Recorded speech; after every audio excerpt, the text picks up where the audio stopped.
அல்ஹம்துலில்லாஹி ரப்பில் ஆலமீன் வல் ஆகிபத்து லில் முத்தகீன். கண்ணியத்திற்குரிய சகோதரர்களே, இன்னும் ஒரு சில தினங்களில் பள்ளிக்கூடங்கள் எல்லாம் திறக்க இருக்கிறது. இந்த நேரத்தில் நாம் பெற்றோர்களுக்கு சொல்லக்கூடிய ஒரு செய்தி என்னன்னு சொன்னால், நம்முடைய குழந்தைகள் எந்த வழியை சார்ந்த எந்த வழிமுறையை சார்ந்த கல்வியை படிக்க வேண்டும், அதில் எது சிறந்தது என்பதை நீங்கள் முடிவு செய்வீங்க, அது வேறு விஷயம்.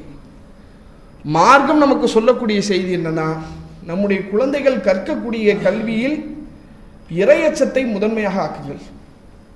அதையும் பெற்றோர்கள் சொல்லித்தரணும்.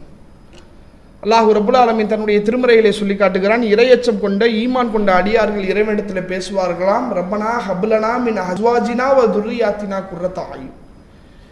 இறைவா, நீ எங்களுக்கு வழங்கிய மனைவியிலும் குழந்தையிலும் கண்குளிர்ச்சியை ஏற்படுத்தித்தா இறைவா. வஜஅல்னா லில் முத்தகீன இமாமா, உன்னை அஞ்சி நடக்கக்கூடியவர்களுக்கு எங்களை நீ முன்மாதிரியாக ஆக்கி இறைவா. என் குழந்தை இறையச்சத்தோடு இருக்க வேண்டுமே, ஆனால் அவன் இறையச்சத்தை கற்கக்கூடிய இடமாக நான் இருக்க வேண்டும். அத்தாவுடைய தொழுகையை பார்த்து குழந்தை பாடம் படிக்கணும். அம்மாவுடைய வணக்க வழிபாடுகளை பார்த்து குழந்தை பாடம் கற்க வேண்டுமானால் அவர்கள் எந்த அளவுக்கு இறையச்சவாதிகளாக இருக்க வேண்டும்.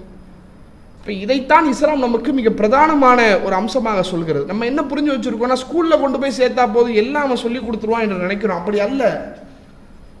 பள்ளிக்கூடங்கள் எல்லாம் கல்வியகங்கள் எல்லாம் என்றைக்கோ வியாபார ஸ்தலமாக மாறி நீண்ட நாட்கள் ஆகிவிட்டது. பொருளாதாரத்தை பிரதானமான அம்சமாக அவர்கள் கருதி எத்தனையோ ஆண்டுகள் கழிந்து விட்டது. இன்னைக்கும் உட்கார்ந்துக்கிட்டு ஸ்கூல்ல சேர்த்தா எல்லாம் சொல்லி கொடுத்துருவாங்க, எல்லாம் கற்று தருவாங்க என்று நினைப்பது நம்முடைய முட்டாள்தனம் தான். நம்முடைய குழந்தைகளுக்கு நம்மை விட ஒரு சிறந்த ஆசிரியர்கள் உலகத்தில் யாரும் கிடையாது. அப்போ அதிலெல்லாம் கவனத்தில் கொண்டு நாம் நம்முடைய குழந்தைகளுக்கு இறையச்சத்தை போதிக்கக்கூடியவர்களாக, அதற்கான முன்மாதிரியாக பெற்றோராகிய நாம் இருக்கணும். அதுதான் இம்மையிலும் மறுமையினுடைய வெற்றிக்கான ஒரு அம்சமாக அமையும் என்று சொல்லி நிறைவு செய்கிறேன். வாஹிதாவானா அல்ஹம்துலில்லாஹி ரப்பில் ஆலமீன்.